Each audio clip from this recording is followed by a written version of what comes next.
Hi, welcome to our tech shows. I'm FILZAH, your host. Today's topic is about COVID-19 recessions in terms of unemployment that happened in Malaysia. The COVID-19 recession in Malaysia led to a significant increase in the unemployment rate as businesses face closures and reduced operations, resulting in job losses across various sectors. Government measures like movement control orders for the constrained economic activities exacerbating the employment challenges. The decline in consumer spending and global economic uncertainties also contribute to the adverse impact on Malaysian job market during this period.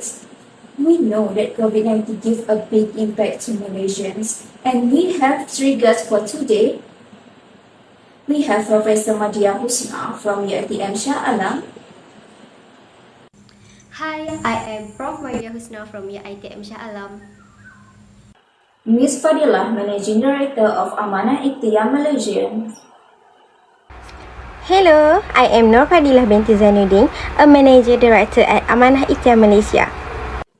And Ms. SOFIA, the founder of Women AIDS Organizations. Hello, I'm Ms. Sofia from the founders of Women's AIDS Organizations.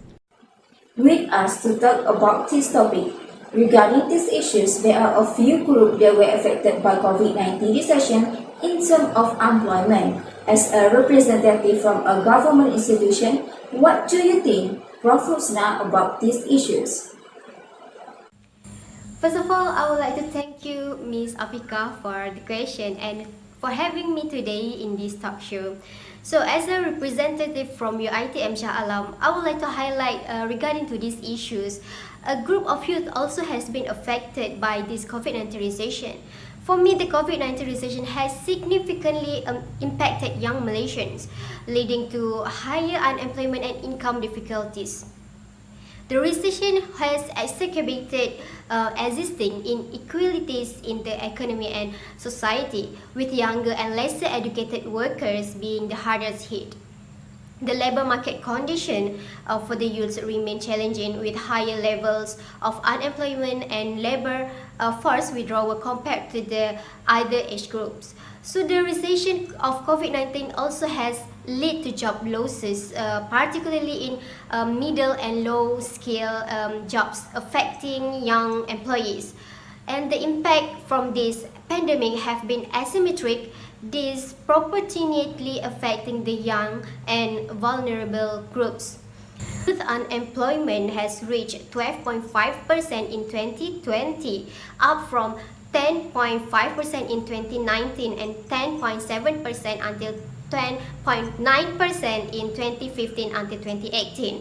This shows that young workers holding tertiary level qualifications have not been spared, with the number of unemployment graduates in Malaysia rising by 22.5% in 1 year to over 200,000 in 2020. The dream of launching a career, gaining experience, and achieving financial independence is facing a harsh reality. Many young people fresh out of education are finding themselves grappling with an uncertain job market. Other than that, COVID-19 also affected another group called B40. These are the households with the lowest 40% of income in Malaysians, often facing financial vulnerabilities. Now, let's revisit how the pandemic has exacerbated their struggle from Ms. FADHILAH. First of all, thank you for having me. I am very grateful to be here. Yes, I am agree with you, Ms. Ika. The COVID-19 crisis has had significant impacts on B40 households in Malaysia, which are defined as low-income households.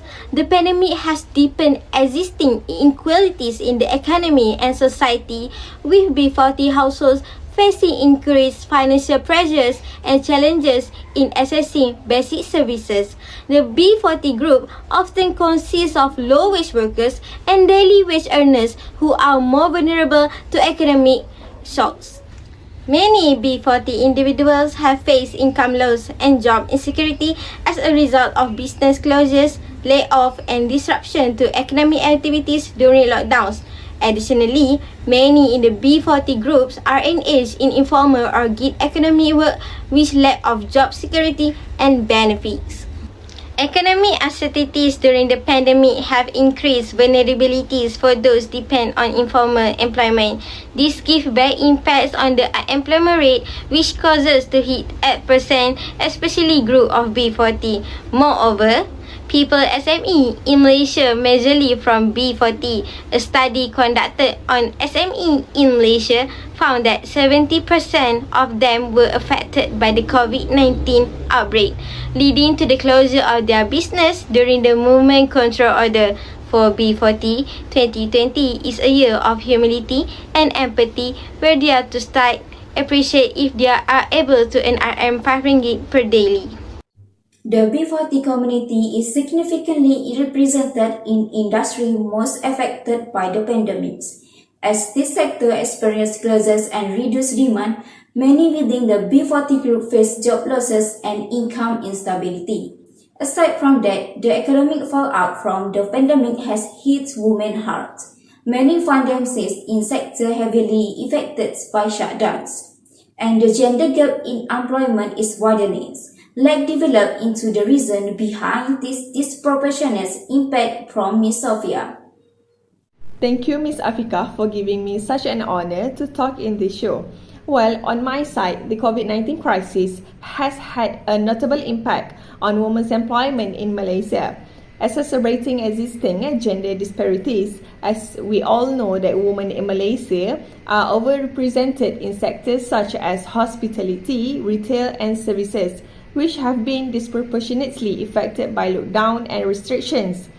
This only explains a small proportion of the disproportionate impact on women's employment. But for me, the larger factor here is the pre-existing structural inequalities faced by women. We have international evidence which, since the start of the COVID-19 crisis, suggests that pre-existing socio-economic inequalities such as burdens of care responsibilities, with the closure of schools and the needs for caregiving due to health concerns, women in Malaysia have taken on increased caregiving responsibilities at home, leading some women to reduce their working hour or leave the workforce altogether. Women, particularly younger women, have experienced far greater decline in employment rate, which is negative 2.51 in second quarter of 2020 and 1.1% in third quarter of 2020. As we confront these challenges, it crushes the advocate for improved support system, accessible mental health resources, and policies that address the unique needs of those facing unemployment due to the pandemics. Let's see the solution from our guys. Alright, thank you for the question. In my opinion, for the youth population who may face unique obstacles in entering or sustaining employment during a recession, investment in skills development programs and vocational training is essential. I would like to suggest that governments can make a collaboration with educational institutions and private sectors to create initiatives that equip the youth with relevant skills for emerging industries. This proactive approach not only addresses unemployment but also ensures a more adaptable and skilled workforce in the long term. So that's what I would like to suggest to do. In my opinion, since I am a part of Amanah Ikhtiar Malaysia, I encourage B40 to start business online at home. They should explore technology investments such as Instagram to reach wider audience and increase sources of financial. This is because Instagram have 1.4 billion users on 2024. We can give a guidance and fund to people who are lacking of capital. You should guys know that business owners who succeed usually have more money than employees who are paid monthly. Based on my reading on Bernama News, last year, Amanah Ikhtiar Malaysia channeled RM1.5 billion funding to micro business. Hence, this allow B40 to contribute local economy and expand their business. Thank you. Well, I think for the female populations affected by the COVID-19 recessions, I suggest that policymakers should prioritize the creations of gender-sensitive economic recovery programs, emphasizing sector where women are disproportionately affected. Initiatives such as subsidized childcare facilities, flexible work arrangements, and vocational training tailored to industries with growing demand can empower women to re-enter the workforce. Additionally, ensuring equal access to financial assistance, reskilling opportunities, and supports for women-led businesses will contribute to a more inclusive recovery and fostering economic resilience and gender equality in the post-pandemic landscape. Today, we delve into the complexity of unemployment emergence. While the challenges are significant, I believe that with collaborative efforts from the government, private sector and civil society, we can overcome the unemployment crisis and build a brighter future for Malaysians. Thank you to our guests for their valuable insights. Join us next time as we continue discussing issues that matter. Thank you and see you again.